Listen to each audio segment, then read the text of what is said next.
what is the government's role in all of this? Well, it's a massive role, and I think in the last 18 months we've gone from 0 to 60. In terms of prosecutions, this morning we had a cross-government meeting, so every department is contributing. Director of Public Prosecutions believes we're near to a prosecution. The Department of Education's looking at statutory guidelines on safeguarding. Health, for the first time, if you've had FGM, it will be recorded and that record will be held centrally.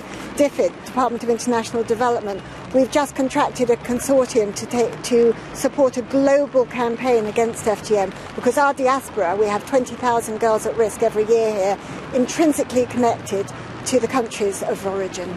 Now, Nimco, just tell us a little bit about your experience. You were incredibly young when this happened to you, weren't you? I was 7, and that's essentially the key point why we haven't had a prosecution, because those at risk of FGM are primary school age children, and therefore it's about the adults that are charged with safeguarding coming forward and actually looking out to prevent FGM as opposed to waiting for children to speak up. But we are finally breaking the silence, and it's now time to break the cycle, and I think we will be doing that. And whose role is it to speak out on behalf of these girls? I think it's adults, it's everybody. We've been talking about FGM for the last 30 years as a cultural issue, but we finally kind of mainstreamed and talked about it as a form of violence against women and girls, and it's upon every single one of us in order to ensure that these girls don't undergo FGM. So it's not about having conversations with those that are practicing or those that are affected by FGM because they're disempowered and disengaged at times. It's about those that have the privilege in order to speak up, and I was immensely privileged enough to have those access to education, to be empowered and to speak up for the next generation of young women.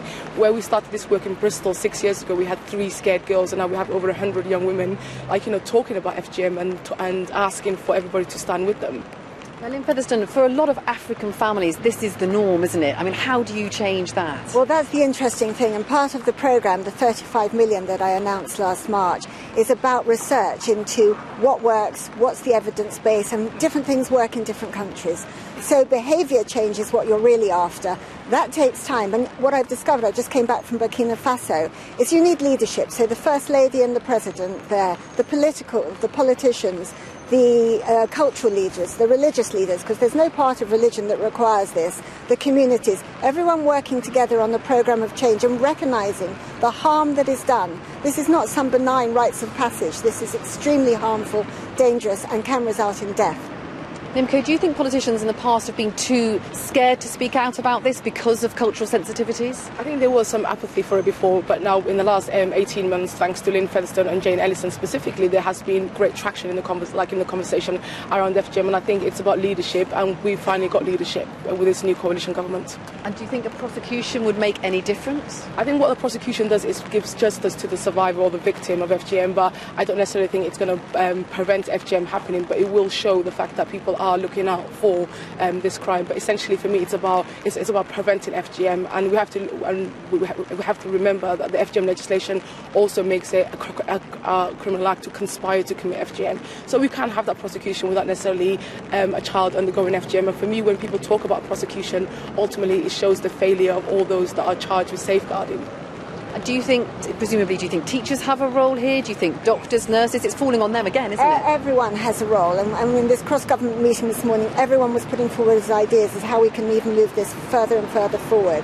Certainly the Department of Education is fully engaged, and I think statutory guidance on safeguarding will make a huge difference. Also, what information can be provided to teachers, because they don't always feel comfortable or knowledgeable enough to actually deal with what's in front of them. And I should mention the NSPCC helpline, because that is showing some wonderful results, and a lot of professionals are using it to say, what do I do? How do I refer this on? What support is there? And also prevention.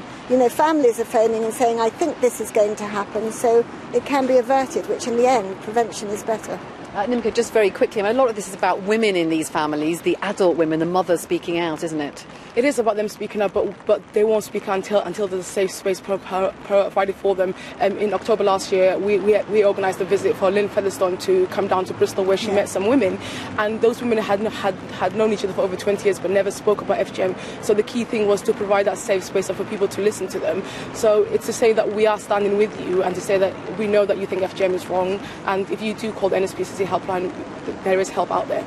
OK, thank you very much, Nimco Ali and Lynne Featherstone, the Minister. Thanks very much. So the feeling really that things are changing, the aim to eradicate this practice within a generation, if that's possible.